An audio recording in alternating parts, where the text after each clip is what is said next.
Hello students, आप लोग कैसे हैं? आज आप लोगों को मैं विशेषण की परिभाषा और प्रकार उदाहरण सहित बता रहा हूँ। ध्यान से समझिए। तो सबसे पहली बात, विशेषण। विशेषण क्या है? डिफिनेशन पर बात करेंगे तो इसकी परिभाषा होती है कि जो शब्द संज्ञा या सर्वनाम की विशेषता बताते हैं, ऐसे शब्द जो संज्ञा या सर्वनाम की विशेषता बताते हैं उन्हें विशेषण कहते हैं और जिनकी विशेषता बताई जाती है उन्हें क्या कहते हैं? विशेष। इसके बाद प्रकार की बात आती है। प्रकार, तो प्रकार इसमें 4 प्रकार से बताए गए हैं। नंबर 1 गुणवाचक,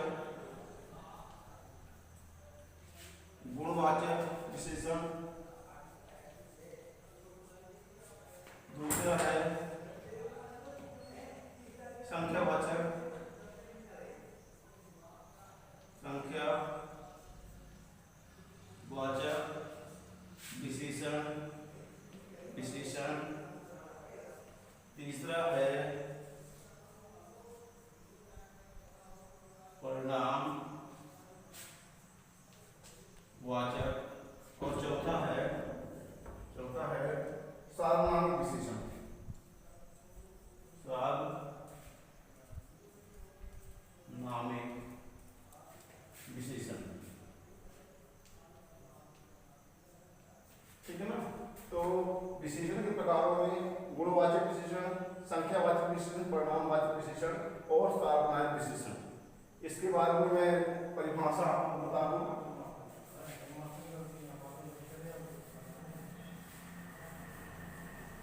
सबसे पहला है गुणवाचक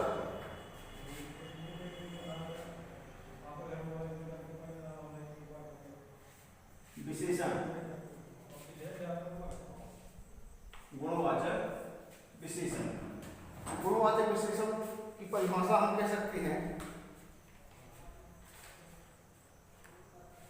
कि जो शब्द संज्ञा सर्वनाम के गुण धर्म स्वभाव आदि का बोध कराते हैं।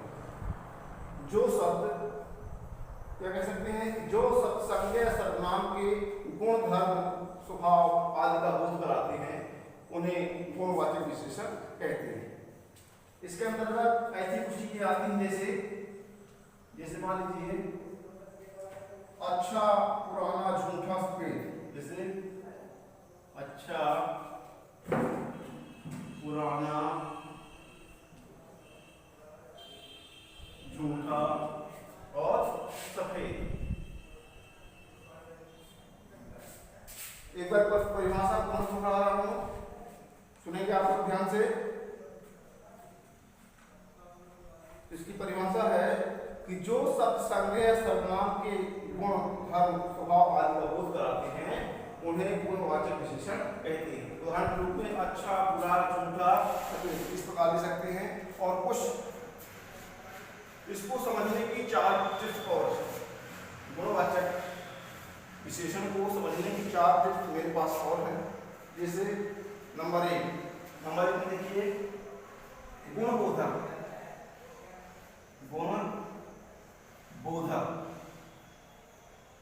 गुणबोधक इसके अंतर्गत आता है अच्छा बुरा बुरा भी।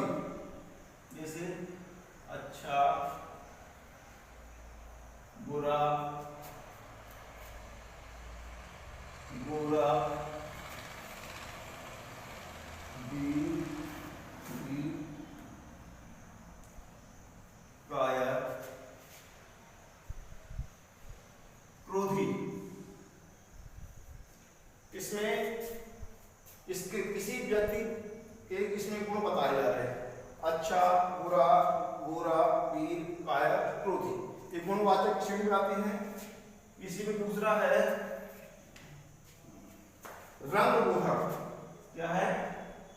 रंग बोधक। रंग बोधक की श्रेणी में आती है सफेद। इसमें रंगों से मतलब चाहे कोई भी रंग हो, जैसे कह सकते हैं उदाहरण के रूप में हम कोई भी रंग, उससे मतलब रंग नहीं है।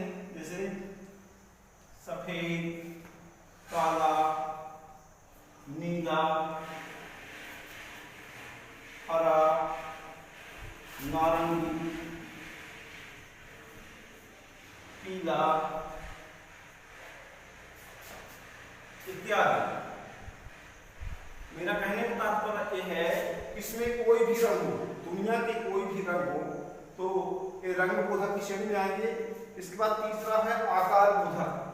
तीसरा है इसमें आकार बोधक। आकार बोधक, आकार बोधक, उसमें आकार बताया जाएगा। जैसे आकार बोधक में मोटा, पतला, गोल, लंबा, चौड़ा। मोटा,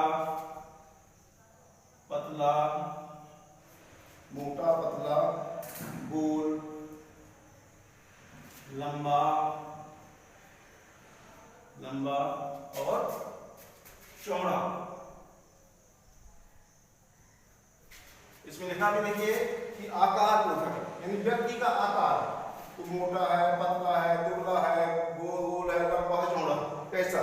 और इसमें एक और बिंदु है, इसमें काल बोधक। चौथा इसमें काल बोधक। काल बोधक, काल बोधक में क्या कह सकते हैं, जैसे नया, पुराना। इसमें नया,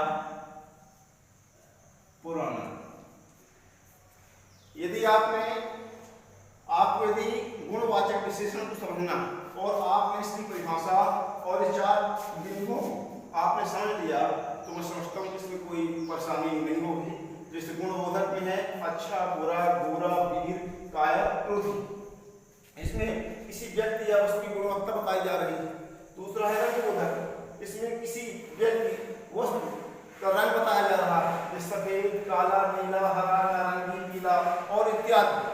इसके अलावा भी कोई भी रंग इसमें चलेगा। इसके बाद आकार बोधक। आकार बोधक इसमें किसी व्यक्ति या वस्तु के आकार के बारे में बताया जा रहा है। कोई वस्तु या उस मोटा है, पतला है, गोल है, लंबा है, चौड़ा, इत्यादि इत्यादि इत्यादि। ठीक है ना। और इसके बाद अगला है काल बोधक। काल बोधक में कोई व्यक्ति है या कोई वस्तु है, नई है, पुरानी है, क्या है, इसके बारे में बताया जा रहा है। इसके बाद में आपको कुछ उदाहरण के माध्यम से बता दूं। दो चार उदाहरण यदि आप समझ लेंगे तो आपको समझने में बहुत सरल लगेगा, इसमें कोई कठिनाई नहीं होगी। जैसे इसका उदाहरण बता दूं, गाय का रंग सफेद है। जैसे मान लो उदाहरण इसका, गाय का रंग सफेद है। अब इसमें देखिए जो सफेद है ये क्या लगा है, विशेषण। कौन सा विशेषण है, रंगबोधक। और तो यहाँ पर गाय विशेषण हो जाएगा और गाय क्या हो जाएगा बच्चों, विशेष। यहाँ पर गाय विशेष है और विशेषण सफेद क्या लगा हुआ है यहाँ पर, विशेषण। क्योंकि यहाँ पर देखिए गाय की विशेषता बताई जा रही है। दूसरा उदाहरण दे सकते हैं, देखिए इसी में दूसरा उदाहरण दे सकते हैं। देखिए क्या दे सकते हैं, मोहन बहुत मोटा लड़का है। दूसरा उदाहरण, दूसरा, मोहन बहुत मोटा लड़का है। इसमें मोहन की विशेषता बताई जा रही है ना, तो मोटा। ठीक है ना। ये आकार बोधक श्रेणी में आएगा, गुणवाचक विशेषण। मोहन यहाँ क्या हो जाएगा, विशेष, और क्या हो जाएगा, विशेषण हो जाएगा। इसके बाद और हम उदाहरण दे सकते हैं, और उदाहरण दे सकते हैं। देखिए वे लड़के झूठ बोलते हैं। कैसे है, वे लड़के झूठ बोलते हैं। झूठ बोलते हैं, ठीक है ना। तो ये झूठ, ये जो झूठ शब्द है, वे लड़के माने कोई भी लड़के, सामूहिक रूप से कह रहा, तो ये जो झूठ है ये क्या हो जाएगा, विशेषण। विशेषण। और इन लड़कों की विशेषता बताई जा रही है। इस प्रकार गुणवाचक विशेषण को हम बड़े ही आसानी से समझ सकते हैं। एक उदाहरण, लास्ट उदाहरण और बता रहा हूं आपको इसका। जैसे हम कहें जैसे मैं कहूँ कि नेहरू जी को आप सभी जानते हैं कि हमारे भारत देश के प्रथम प्रधानमंत्री पंडित जवाहरलाल नेहरू थे। उसके संदर्भ में एक उदाहरण बता रहा हूँ, जैसे नेहरू जी को लाल गुलाब, नेहरू जी को लाल गुलाब, नेहरू जी को लाल गुलाब पसंद था, पसंद था, ठीक है ना। नेहरू जी, नेहरू जी क्या हो जाएंगे यहाँ पर विशेष। लाल, जो लाल तत्व है ये गुलाब ठीक है, लेकिन कैसा गुलाब? लाल। ये क्या है यहाँ पर? रंग। तो रंग बोधक विशेषण की श्रेणी में आए। इस प्रकार गुणवाचक विशेषण को हम रंग भेदक, रंग के आधार पर, आकार के आधार पर और काल बोधक के आधार पर और गुण बोधक, इन चार चीजों के माध्यम से हम गुणवाचक विशेषण को आसानी से समझ सकते हैं। इसके बाद एक टॉपिक मेरा और है आज, एक टॉपिक और मेरा ध्यान से सुनिएगा आपको। दूसरा टॉपिक मेरा आज संख्यावाचक विशेषण। क्या है? संख्या, संख्या वाचक विशेषण, विशेषण, संख्यावाचक विशेषण। मान लीजिए दूसरा है संख्यावाचक विशेषण। तो इसके नाम से स्पष्ट कि जहां संख्या का बोध हो रहा हो, जहां संख्या का बोध हो रहा हो वहां संख्यावाचक विशेषण होता। इसकी डेफिनेशन यदि हम कहें, परिभाषा की बात करें, परिभाषा की बात करें तो परिभाषा भी बिल्कुल सरल है, स्पष्ट है। परिभाषा क्या हो सकती है कि जो शब्द संज्ञा सर्वनाम की संख्या का बोध कराते हैं, ऐसे शब्द जो संज्ञा या सर्वनाम की संख्या का बोध कराते हैं उन्हें संख्यावाचक विशेषण कहते हैं। ऐसे शब्द जो किसी संज्ञा या सर्वनाम की संख्या का बोध कराते हैं उन्हें संख्यावाचक विशेषण कहते हैं। अब संख्याएं कुछ भी हो सकती हैं। संख्याएं देखो यहाँ इस प्रकार समझा दे सकता है। संख्याएं इसको भी दो भागों में बांटा गया है। कौन कौन से? इसके भी दो भाग कर सकते हैं। तो पहला है निश्चित। क्या है पहला? देखिए निश्चित संख्यावाचक। पहला क्या है? निश्चित संख्यावाचक, संख्यावाचक, ठीक है ना, निश्चित संख्यावाचक। और दूसरा क्या है? अनिश्चित संख्यावाचक, अनिश्चित संख्यावाचक।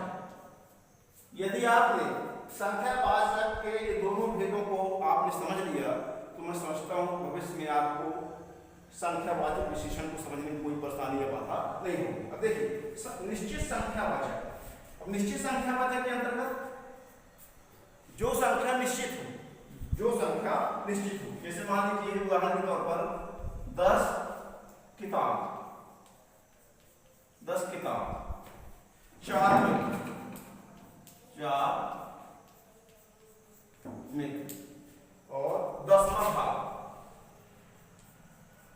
10वां भाग इत्यादि। इसके अलावा भी हो सकते हैं। और अनिश्चित, दूसरा बिंदु इसमें अनिश्चित, जिसमें संख्या का कोई निश्चित नहीं होता। जैसे कहते हैं कि कल कई लोग आएंगे, जैसे हमने कहा कि कल कई लोग आएंगे, कल कुछ छात्र आए थे। इसमें उदाहरण को हम कह सकते, देखिए कुछ छात्र, अब कुछ छात्र, इसमें संख्या कोई निश्चित नहीं। और जैसे दूसरा उदाहरण कहते हैं कई लोग इत्यादि, ठीक है ना। इसमें संख्या का कोई निश्चित नहीं है, यानी संख्या क्या है? इसमें अनिश्चित है। इसमें संख्या निश्चयवाचक में और अनिश्चित में संख्या अनिश्चित। इसको यदि समझ लेंगे तो निश्चित है, मैं समझता हूँ बिल्कुल सरल है। और कुछ उदाहरण के माध्यम से आपको मैं और समझा दे रहा हूँ। कुछ उदाहरण डायरेक्टली कुछ उदाहरण बता रहा हूँ आपको मैं। जैसे कहें मंजू के 4 मित्र हैं। जैसे उदाहरण कुछ मान लीजिए, पहला उदाहरण मंजू के 4 मित्र हैं, ठीक है ना। इसमें 4 मित्र की संख्या निश्चित बताई गई, तो इसमें निश्चय संख्या वाचक। दूसरा उदाहरण ले लें, दूसरा उदाहरण जैसे कहें कुछ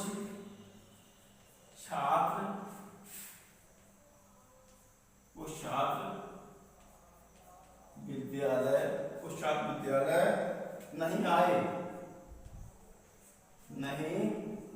आए। अब इसमें देखिए, इसमें संख्या अनिश्चित है, इसलिए कैसा हो जाएगा अनिश्चय संख्या वाचक, ठीक है ना।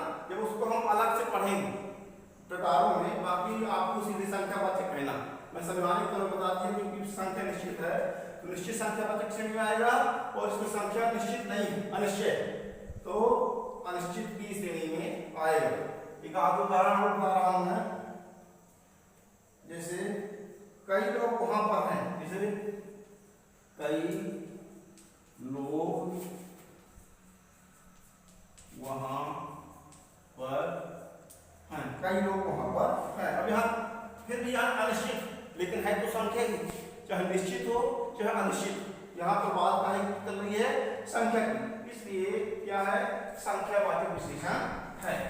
और एक आध उदाहरण और बता दूं आपको मैं, जैसे कहेंगे कि मेरे पास 10 किताब है।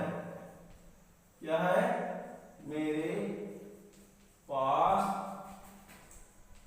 10 किताब है। किताब, मेरे पास कितनी किताब है? 10 किताब है, किताब है, ठीक है ना। तो इसमें भी संख्यावाचक विशेषण होता है। तो मेरे प्रिय विद्यार्थियों, मैं समझता हूं कि जो आज के विशेषण में टॉपिक, तो आज मैंने आपको 2 विशेषण के बारे में जानकारी बताई। पहला था गुणवाचक विशेषण और दूसरा था संख्यावाचक विशेषण। इसकी परिभाषा, प्रकार, उदाहरण सहित आप लोगों को समझाने का प्रयास किया। बस आज का टॉपिक मैं समाप्त करता हूं, और अगला कल नया वीडियो लेकर के मैं आपके सामने उपस्थित होऊंगा। बस आज के लिए इतना ही। नमस्कार।